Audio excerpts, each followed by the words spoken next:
चलिए, जय हिंद। मैं एनपी संधिरज आप सभी को स्वागत करते हैं आपके अपने इस एनपी संधिरज यूट्यूब चैनल में। अगर मेरे चैनल पर नए हो तो चैनल को सब्सक्राइब कीजिए, लाइक कीजिए, शेयर कीजिए ताकि मैं जब भी वीडियो को डालूँ तो सबसे पहले आप तक पहुंच जाए। चलिए, समय को न गंवाते हुए आज के क्लास में हम लोग क्लास 10th का यह अंतिम चैप्टर है 12 और यह काव्यखंड का 12 चैप्टर है। क्या है?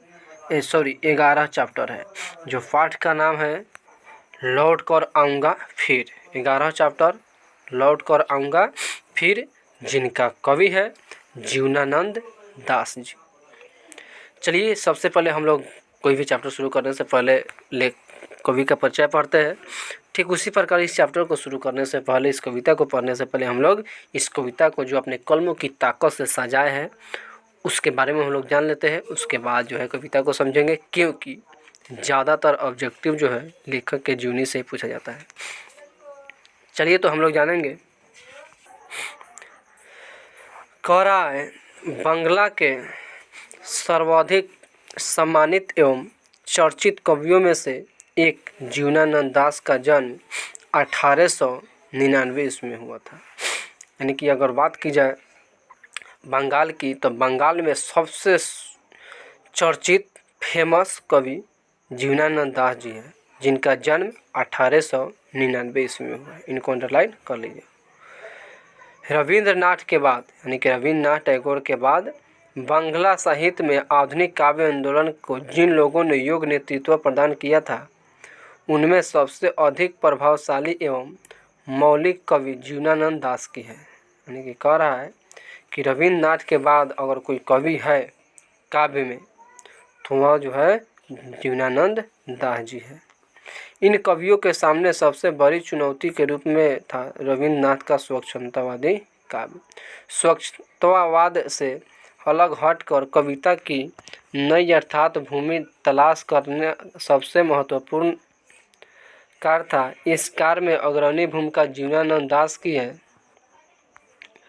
रही। उन्होंने बंगाल के जीवन में रच बस कर उसकी जड़ों को पहचाना और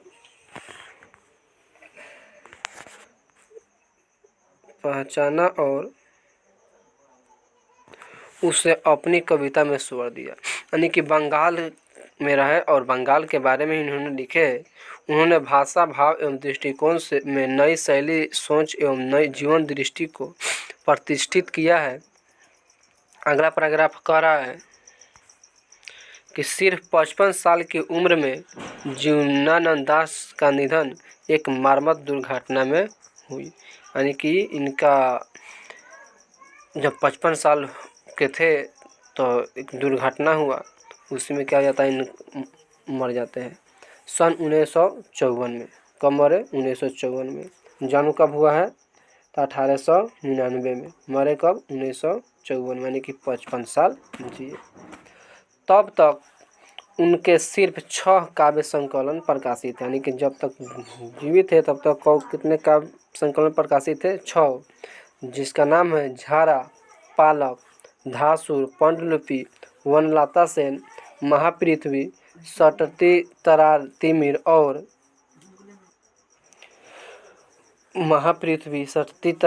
और जीवनानंद दासेर श्रेष्ठ कविता।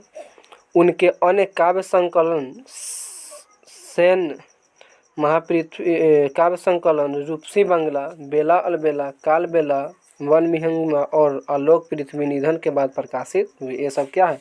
निधन के बाद प्रकाशित हुए। उनके निधन के बाद लगभग 100 कहानियाँ और 13 उपन्यास भी प्रकाशित किए गए थे। यानी उनके मरने के बाद 100 कहानी और 13 उपन्यास प्रकाशित किया गया था। आगे कह रहा है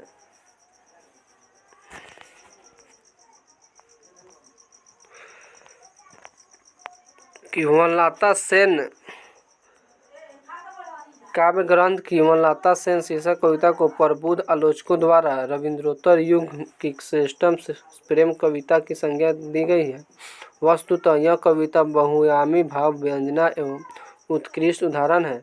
निखिल बंग रविंद्र साहित्य सम्मेलन द्वारा वनलता सेन को 1952 ईस्वी में श्रेष्ठ काव्य ग्रंथ का पुरस्कार दिया गया था।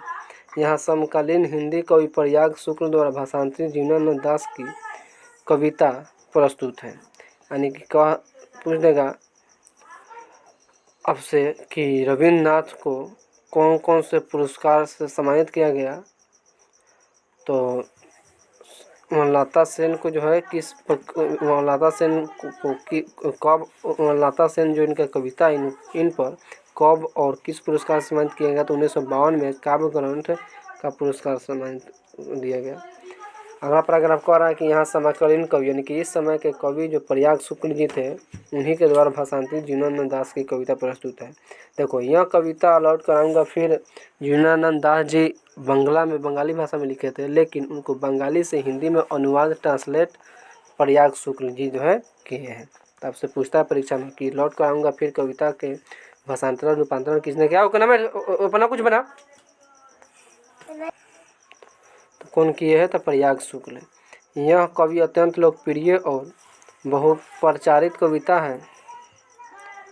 यह कवि की अत्यंत लोकप्रिय बहुप्रचारित कविता है। कविता में कवि अपनी मातृभूमि तथा परिवेश से उत्कम प्रेम अभिव्यक्त होता है। बंगाल अपने नैसर्गिक सम्मोहन के साथ चुनिंदा चित्रों में सांकेतिक रूप से कविता में विन्यस्त है।